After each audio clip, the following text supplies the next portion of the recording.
She doesn't pull away because she stopped caring. That's the part most people misunderstand. If she had stopped caring, distance would be easy. Silence would feel light. Leaving would feel natural. But when she pulls away while still caring, distance becomes heavy, because every step back feels like loss, even when she's the one creating it. This is why her withdrawal feels confusing, even to herself. At this stage, something important has already happened internally. She has learned that closeness no longer guarantees safety. Not emotional safety, not understanding, not warmth. So the mind begins doing something very specific. Creates distance before pain arrives. Not after, before. This is not rejection. It is anticipation. The nervous system predicting hurt and moving away from it early. This is how pulling away begins. Quietly, without explanation. She does not announce it. She does not plan it. She does not think, I will distance myself now. It happens below thought, below intention, in the body, in the emotional reflex system, when connection starts triggering tension instead of comfort. The body responds the same way it would to danger. It withdraws, not dramatically, subtly, less initiation, shorter responses, delayed replies, reduced emotional openness, all while care still exists. This is the most painful contradiction. Wanting closeness, but needing distance. The human nervous system cannot stay close to what feels unpredictable. Even if it loves it, even if it values it, even if it wants it. Love does not override safety. Safety overrides love. This is not philosophy. This is biology. When emotional interactions begin creating anxiety instead of relief, the brain associates closeness with stress, and stress triggers avoidance. So she steps back, not because she doesn't feel, because feeling has started to overwhelm her. At this point, many women begin feeling emotionally overstimulated. Not dramatic, not chaotic, just tired. Tired of interpreting signals. Tired of reading tone. Tired of guessing intentions. Tired of explaining emotional shifts. This mental load becomes heavy, and the brain seeks reduction. Distance reduces stimulation. Distance quiets noise. Distance lowers emotional demand. So distance feels calming, even when it hurts. This is why she may seem colder, not because warmth disappeared, but because warmth now costs too much energy. She still cares, but caring fully requires emotional availability, and availability feels unsafe. So she reduces exposure, like closing windows during a storm, not because she hates the outside, because it feels too intense. Inside her, there is conflict. One part wants connection, another part wants peace, and peace usually wins, because peace feels like survival. Connection feels like risk, so she begins choosing peace, again and again, even when it creates distance from what she values. This withdrawal is not punishment, not manipulation, not power play. It is regulation, the nervous system regulating itself. By lowering emotional input, when closeness produces dysregulation, distance becomes medicine, even if it's temporary. even if it's incomplete, even if it creates misunderstanding. This is why she often cannot explain why she's pulling away, because there is no sentence for it. It's not a thought, it's a sensation, a tightening in the chest, a sense of overwhelm, a subtle urge to breathe, and distance creates breathing room, so she steps back to breathe. People often say, if she still cares, why not talk? But that question assumes talking feels safe. Talking requires vulnerability. Vulnerability requires trust. And trust has already been weakened. So instead of talking, she retreats. Not because she wants distance forever, because she needs space right now to stabilize. This is the painful truth. She pulls away not to leave, but to survive emotionally. But survival behaviors, when repeated, begin reshaping connection. Distance practiced long enough starts creating emotional separation. Even when love remains, we have only entered the surface of this process. The deeper layers explain why pulling away becomes automatic, why she feels relief after distancing, why returning feels harder each time, and why care alone is no longer enough. At some point, closeness stops feeling warm. Not suddenly, gradually.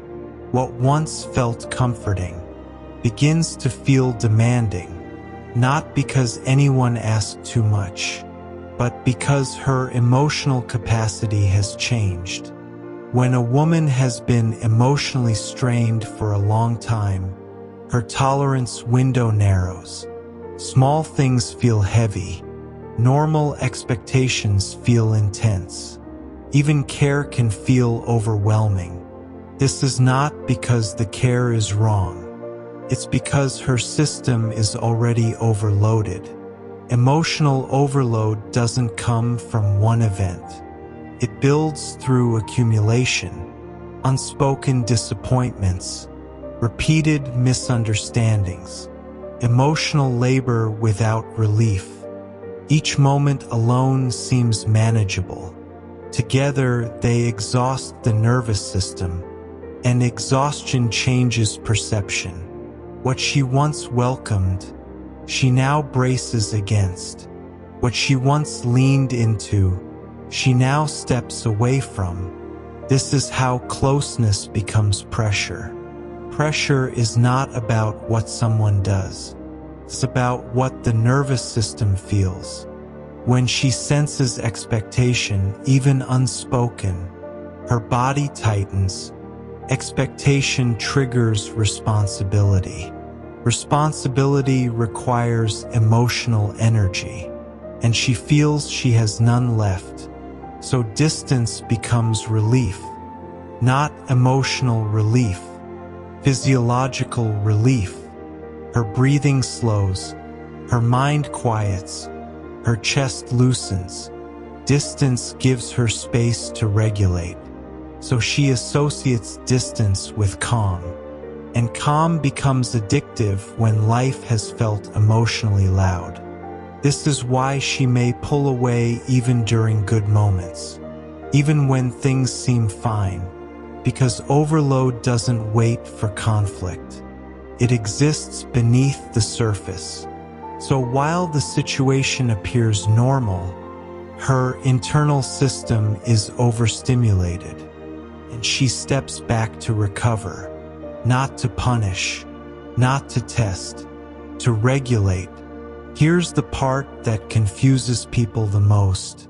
She may pull away more when she cares deeply, because deep care increases emotional intensity. Intensity requires capacity, and her capacity is already depleted. So paradoxically, the closer she feels, the more pressure she experiences. Not because closeness is wrong, but because she fears losing herself inside it. This fear is rarely conscious. She doesn't think, "I'm losing myself." She feels, "I can't breathe." That sensation is powerful.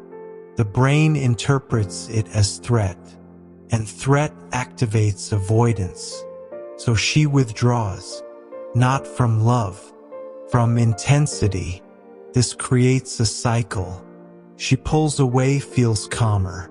She reconnects, feels overwhelmed again. The mind learns a pattern. Distance equals peace. Closeness equals tension. And the brain always repeats what brings peace. Even if peace comes with loneliness. Even if peace comes with guilt. Even if peace creates misunderstanding. Because regulation always comes before connection. This is why she often feels conflicted afterward. She misses closeness, but fears it. She wants connection, but dreads the emotional weight. So she stays in between, not fully leaving, not fully present. This in-between state is emotionally exhausting, but it feels safer than choosing one side completely. At this stage, she may tell herself, "I just need space." And that is true. But space doesn't fix what caused the overload. It only quiets the symptoms. So after space, closeness returns. Then pressure returns. Then withdrawal repeats. This repetition deepens emotional distance over time. People often assume pulling away means loss of interest. But psychologically, it often means loss of capacity. She is not losing feeling. She is losing energy. And energy loss changes behavior faster than emotional loss ever could. At first, pulling away feels temporary. A pause, a reset, a way to breathe. She believes she will return emotionally once she feels stable again. And sometimes she does. But something subtle happens each time she leaves emotionally and comes back. The return is never as deep as before. Not because she doesn't want it to be, because the mind remembers the cost. Every withdrawal teaches the nervous system one lesson. Closeness drains me. And the nervous system does not forget lessons learned through exhaustion. So even when she comes back guarded, a little less open, a little more controlled, a little less available. This reduction is almost invisible at first, but reduction repeated becomes erosion. Emotional numbness does not arrive suddenly. It is not a switch. It is a dimming, like lowering a light slowly until one day the room feels unfamiliar. She still feels, but faintly. Joy feels muted. Excitement feels distant. Attachment feels quieter. This confuses her deeply because she hasn't stopped caring consciously. Yet the intensity is gone. And intensity is often mistaken for love. So she begins questioning herself. Why don't I feel the same anymore? But the truth is not loss of love. It is loss of emotional access. The brain, when overwhelmed repeatedly, protects itself by reducing emotional amplitude. This is called emotional blunting. It is a well-documented psychological response. The mind limits feeling to reduce pain, but it cannot selectively numb pain alone. When pain is numbed, pleasure dulls too. Connection softens. Attachment weakens. Not by choice, by adaptation. This is why she may start feeling emotionally distant even during closeness. Someone speaks lovingly. She understands the words, but the feeling doesn't fully register. She responds appropriately, but not instinctively. Emotion becomes processed cognitively instead of felt viscerally. This is dangerous territory, because emotion processed only through logic loses warmth. And warmth is what sustains connection. At this stage, she may still stay, still try, still care, but something inside has gone quiet. The part that used to rush forward emotionally now hesitates, not out of fear, out of fatigue. She is tired of emotional highs and lows, tired of intensity, tired of instability. So the mind chooses flatness. Flatness feels boring, but it feels safe. And safety becomes more valuable than passion when someone has been emotionally overwhelmed too long. This is why people say, "She's not the same anymore," and they're right, because she is no longer reacting emotionally. She is managing herself emotionally. Management replaces spontaneity. Control replaces expression. Predictability replaces vulnerability. These changes don't mean she doesn't care. They mean she learned caring too deeply costs her peace. Now another shift occurs. She begins observing her emotions instead of experiencing them. She notices herself feeling distant, but doesn't fight it, because fighting requires energy, and she has learned to conserve. So numbness becomes accepted, not loved, but tolerated, and tolerance eventually becomes normal. The most painful part of this stage is not distance from others. It is distance from herself. She remembers being more expressive, more emotional, more alive, and she wonders where that version went. But she doesn't chase it, because chasing emotion feels unsafe. So she lets it fade, quietly. At this point, pulling away no longer feels dramatic. Feels natural, automatic. She doesn't even think about it. Her system withdraws before her mind catches up. This is how patterns become personality, not intentionally, through repetition. At some point, numbness stops feeling temporary, settles, not loudly, not painfully, silently. She doesn't wake up one day feeling different. There is no moment of realization, just a slow emotional settling, like dust falling after a long storm. The intensity she once carried is gone, not replaced, just absent, and absence becomes familiar.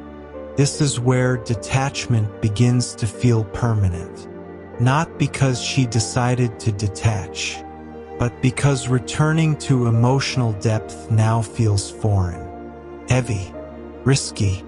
The mind remembers how much effort it took to feel deeply, how much energy it drained, how much confusion it created. So even when care still exists, the system resists going there again, not consciously, reflexively.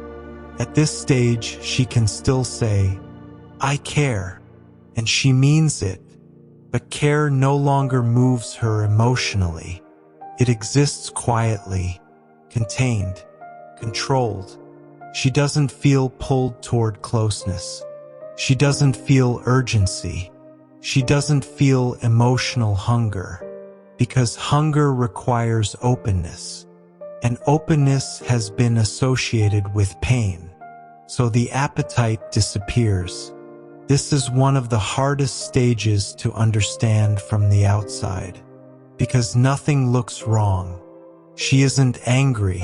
She isn't upset. She isn't distant in behavior. She's polite, present, stable, but emotionally unreachable. Not intentionally, energetically. The emotional door isn't closed. It's just no longer being opened. Her nervous system has learned neutrality. Neutral feels safe. Neutral doesn't demand. Neutral doesn't disappoint. Neutral doesn't overwhelm. So the system stays there, even when warmth could exist, because warmth once hurt, and memory governs behavior more than desire ever could. This is why reassurance no longer works. Affection no longer penetrates. Apologies no longer restore closeness. Because the issue is no longer relational. It is neurological. The emotional response system itself has adapted. And adaptation cannot be undone through words. Only through sustained safety, which she no longer expects. So she doesn't wait for it. She doesn't hope for it. She simply exists. At this point, pulling away is no longer a reaction. It is a baseline. She doesn't pull away. She lives slightly removed, always a step back, always observing, always emotionally buffered. This buffer keeps her calm, but it also keeps her disconnected. She may still smile, still talk, still participate, but depth is gone, not removed, inaccessible. And when depth becomes inaccessible, connection becomes shallow, even when intentions remain good. This is where relationships often begin feeling empty, not broken, just hollow. What makes this stage especially painful is that she often cannot explain it. She doesn't know what's wrong. She just knows something is missing. And because she cannot articulate it, she doesn't bring it up. Silence deepens further, not from avoidance, from confusion. This is the stage where many people say, "I don't know what happened. She just changed." But nothing sudden happened. This change took time, months, sometimes years, built through small moments of overwhelm, tiny withdrawals, repeated emotional self-protection, until distance no longer felt like leaving, felt like home. There is a moment that happens quietly, so quietly that even she may not realize it. A moment when emotional distance stops being protection and starts becoming preparation. Not preparation to leave, preparation to survive without attachment. This shift is subtle. There is no decision, no plan, just a quiet internal adjustment. She begins imagining herself emotionally independent. Not consciously, emotionally. She starts relying on herself more, soothing herself, regulating herself, needing less reassurance, expecting less closeness. This is not empowerment. It is detachment forming. When someone has learned that emotional closeness brings instability, the mind slowly begins rehearsing life without emotional reliance. This rehearsal is not about departure. It is about readiness. If closeness disappears, "I'll be okay." That thought is not spoken, but the system moves toward it. This is where emotional bonds begin weakening quietly, not through conflict, through self-sufficiency. She stops reaching out when something hurts, stops sharing small emotional moments, stops narrating her inner world. Not out of secrecy, out of adaptation. She has learned that sharing costs more than it gives. So she keeps things inside. And what is not shared cannot be connected to. This creates emotional separation, invisible but powerful. At this stage, she may appear stronger, calmer, more composed, but this strength is defensive, not expansive. It is strength built to endure loss, not strength built to deepen connection. She is preparing herself to not need, and not needing feels safe. But safety without connection slowly becomes isolation. This is the paradox. The more she protects herself, the less vulnerable she becomes. And vulnerability is the gateway to emotional intimacy. Without it, connection cannot grow. So stagnation sets in, not because love ended, because openness did. She may still care deeply, but care now exists without movement, without reach, without expression. It stays internal, private, contained, and care without expression slowly loses relational power. Because relationships are not sustained by feeling alone. They are sustained by shared feeling. At this point, distance feels normal. And normal is dangerous, because when distance becomes normal, reconnection feels abnormal, unnatural, uncomfortable. So even when moments of closeness appear, she pulls back instinctively, not because she wants to leave, because closeness no longer feels like home. Distance does. This is how emotional separation begins before physical separation. Before words, before decisions, before endings. The bond weakens not through conflict, but through emotional self-preparation. She is not planning to walk away, but she is learning how not to fall apart if she does. And this is why, when she eventually detaches fully, it feels sudden to others. But to her, it feels like a long time coming, because emotionally, she has been preparing for a while. Quietly, silently, alone. She didn't pull away because she stopped caring. She pulled away because caring began to cost her peace. Because every emotion started demanding more than she had left to give. Because closeness felt like pressure, and distance felt like breathing. So she stepped back, not to punish, not to confuse, not to leave, but to survive emotionally. And while she was trying to protect herself, something else was quietly happening. The distance she created to feel safe began teaching her how to live without emotional dependence. Care stayed, but attachment weakened, connection softened, and preparation replaced hope. This is how separation begins long before goodbye. Not with anger, not with betrayal, but with silence that slowly becomes familiar. And when silence becomes familiar, leaving no longer feels like loss. It feels like continuation. In the next part, we will uncover something deeper. Not why she pulls away, but why she detaches completely before she ever leaves.